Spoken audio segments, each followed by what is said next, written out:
लोकसभा निवडणुकीच्या अनुषंगाने बेकायदेशीररित्या पिस्तूल बाळगणाऱ्या इस्मांवर कारवाई करण्याच्या सूचना जिल्हा पोलीस अधीक्षक पंकज देशमुख यांनी पुणे ग्रामीण पोलिसांना दिल्या आहेत।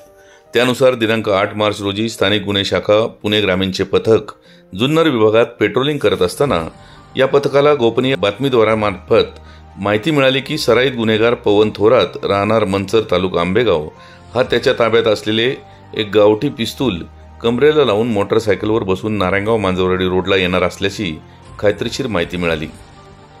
या पथकाने सापळा रचून एका संशयित इसमास ताब्यात घेऊन त्याला त्याचे नाव व पत्ता विचारले असता त्याने त्याचे नाव पवन सुधीर थोरात, वय वर्ष 24 वर्ष, राहणार 40 बंगला रोड, मंचर तालुका आंबेगाव, जिल्हा पुणे असे सांगितले।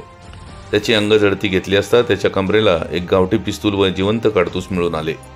त्याच्याकडून मोटरसायकलसह एकूण 61,000 रुपयांचा मुद्देमाल जप्त करण्यात आला आहे।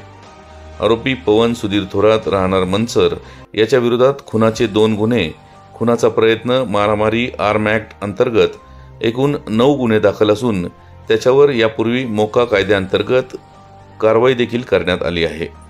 दरम्यान ही यशस्वी कामगिरी जिल्हा पोलीस अधीक्षक पंकज देशमुख, अप्पर पोलीस अधीक्षक रमेश चोपडे, उपविभागीय पोलीस अधिकारी रवींद्र चौधर यांच्या मार्गदर्शनाखाली स्थानिक गुन्हे शाखेचे पोलीस निरीक्षक Avinash Shilimkar, police sub inspector Abhijit Sawant, police हवालदार Deepak Sable, Vikram Tapkir, Raju Momin, Atul Dere, police Naik Sandeep Ware, police constable Akshay Navale, Nilesh Supekar यांनी केली।